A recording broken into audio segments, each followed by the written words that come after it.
And we're back. This is your man Warrior, and this is just a quick update from the forums of what's happening next week. You guys can all check this out yourself and read in detail. I just wanted to give a brief update for any of you visual learners that just want this stuff spoon fed to you.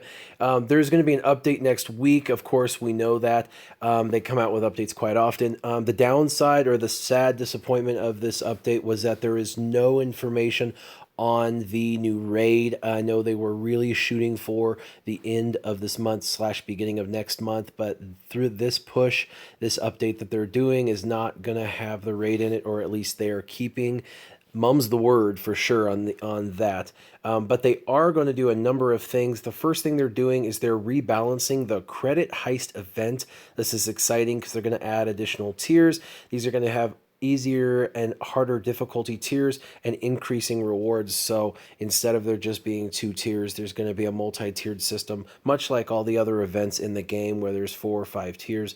This will be nice as we'll be able to get more credit, and we will be able to continue to develop characters further than where we have them, and so it'll actually make most of our characters more usable. I know a lot of people like myself and others just developed our characters just good enough to get what we need to get from this, and that's it. And this will just encourage us, of course, to further develop those characters, especially the characters that can be used in other areas, such as Stormtrooper Han.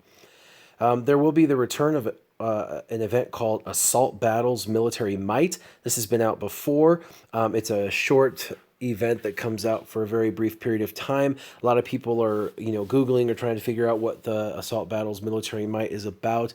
It is, again, another Rebels and clones. So it's another event with Rebels. So since we just did an event with Rebels, everybody's been working towards their Rebels. This kind of has some synergy with that. You'll be able to go right straight into continuing your development of your Rebel characters, but if you have clones, you'll be able to use them as well. It's kind of a mix and match. They are going to add some additional difficulty or different tiers, and they're going to add a new difficult tier that's going to be very, very difficult. They're actually recommending this highest level for the level 80 characters and above. So this should be pretty challenging. They are going to take away the silly training droid hunt that nobody should be spending any of their time in. The training droid hunt's wasteful. They see that nobody's using it. And so they're going to create a new event that's going to be kind of like the credit heist. It'll come and go. It'll have multiple tiers, and it'll give you the ability to get more training bots. So they're giving us this capability of having multiple tiers for the credit heist, multiple tiers for this new droid bot system, and it will drop every 8 to 16 days, which means, it'll drop probably about every, on average, 10 days, so about 3 times a month, and that's pretty good.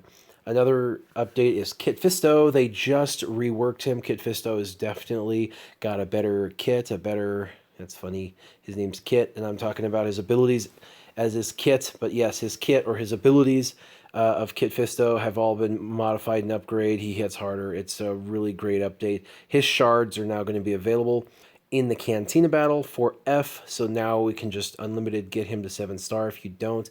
And then lastly, the last update they have, at least for us, is that the daily login character for September is going to be the first character from the Rogue One series, which is awesome. It's going to be Scarif Rebel Pathfinder. In addition to getting the, I think about 30 shards that you get through the daily logins, they're also going to be able to give you an ability to earn 1 additional shard every day. So I think they're going to tie 1 shard to the completion of your daily activities, because it looks like this is going to be something that they give in addition, and that's another 30. So you should be able to get 60. Now, I do not know what this character's going to unlock at, whether it's going to be 30, 50, 80, or what. So remains to be seen whether at the end of September we'll have this or not.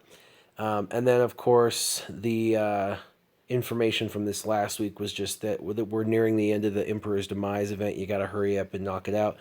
And then they did a rebalance. Obviously, the rebalance on some characters. There's a click here. But anyway, I highly recommend you guys go to the forums. Keep yourself in the loop. These are always exciting changes to know what's going on. Yes, it's a little sad they didn't give us any information on the new raid. However, there is new information on the raid at Swagagaga, swgoh.gg.